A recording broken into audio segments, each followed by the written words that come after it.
Lorsque la source a jailli pour la première fois, la montagne s'est couverte d'herbes vertes et de fleurs odorantes. L'eau a dévalé la pente. Elle a glissé entre les rochers jusqu'à rejoindre une rivière en contrebas. Dans un des bassins de la rivière, habitait Balue le poisson. Balue le poisson vivait comme avait vécu son père, son grand-père et son arrière-grand-père Balue. Lorsqu'il n'était pas en train de manger, il passait son temps à digérer au fond du bassin à faire semblant d'être un caillou. Balue le poisson pensait le moins possible, car de Balue en Balue, on apprenait que penser ne sert à rien. Pour être un Balue heureux, il suffit de manger et de faire le caillou.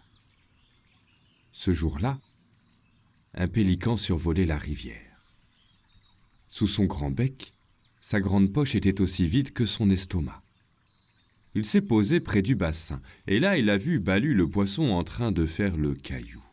Il a secoué ses plumes, il a ébroué ses ailes. Brrr, quand je pense à toutes ces créatures dans le bassin, j'ai pitié d'elles.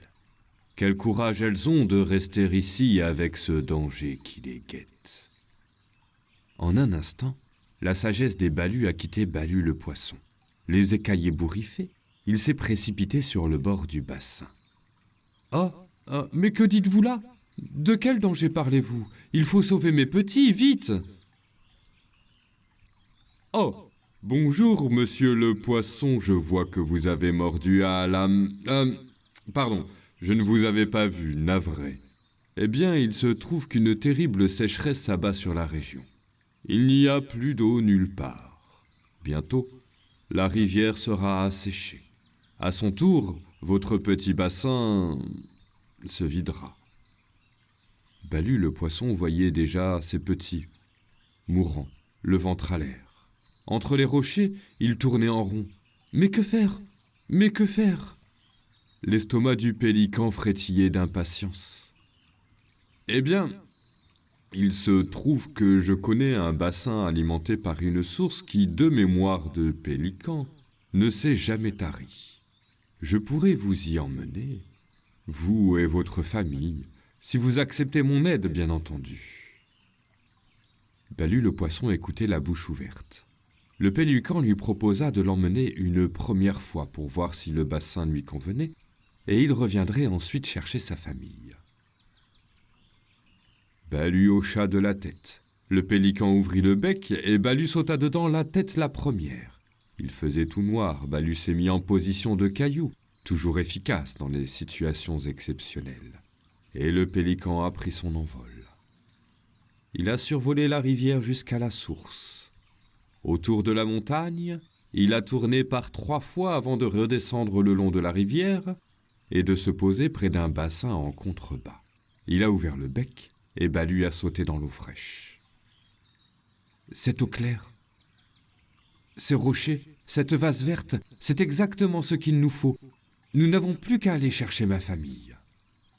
Le pélican a ouvert le bec, Balue a sauté dedans, et le voyage du retour s'est passé comme à l'aller.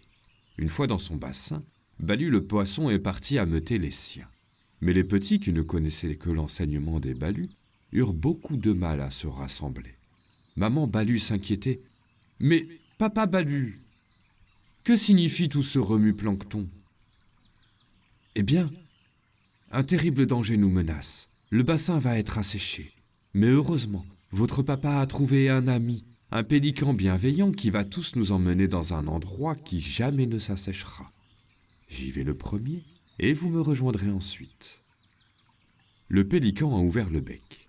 Balue a sauté dedans, et le pélican l'a déposé dans le nouveau bassin. Il est ensuite revenu près du bassin des Balues, il a pris un des petits dans son bec, il s'est envolé vers la montagne. Et cloup, il l'a avalé. Il est redescendu près du bassin, il a repris un des petits dans son bec, il s'est renvolé vers la montagne et gloup, il l'a avalé. Il les a tous avalés jusqu'à avaler la maman des poissons. Il s'est ensuite posé un peu plus loin sur le bassin.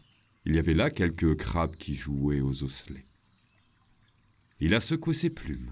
Il a ébroué ses ailes. « Brrr, messieurs !» Avez-vous entendu parler de la sécheresse qui s'abat sur la région ?» Le plus vieux des crabes s'est retourné. Il a regardé la rivière, elle coulait comme au temps de ses ancêtres. Et il avait plu pas plus tard que la veille. Il en a conclu que le pélican était une crapude et il a décidé d'en débarrasser le bassin. « Ah oui ? Il faut que vous m'en dites un peu plus. Approchez, approchez, je suis vieux, je suis sourd d'oreille. » Le pélican s'est approché. Il a tendu le bec pour parler du bassin d'eau fraîche qu'il connaissait. Et d'un bond, le crabe a sauté dessus, l'a attrapé par les plumes de la queue et il l'a castagné sur le sol. Un des petits poissons est sorti du bec du pélican, il a sautillé jusque dans le bassin. Il a recastagné sur le sol, un autre petit poisson est sorti et il l'a castagné sur le sol jusqu'à ce que la maman des poissons sorte à son tour. Dans son bassin, Balu le poisson commençait à trouver le temps long. Il avait bien senti une pensée, 2 pensées, 3 pensées à tenter de rentrer dans sa caboche de poisson, mais chaque fois, il les chassait. La pensée insistait, et Balu s'agitait. Et pour la première fois depuis au moins 3 générations, un Balu assailli par le doute eut une idée. Mais et si j'étais toujours dans ma rivière ? Et si ma famille m'attendait dans mon bassin, peut-être que je pourrais les rejoindre. Il a secoué ses écailles, il a ébroué ses nageoires, et il a nagé jusqu'à rejoindre les siens. Le soir même, il faisait le caillou dans son bassin. Et depuis ce temps, jamais la source n'a cessé de couler sur la montagne aux herbes vertes.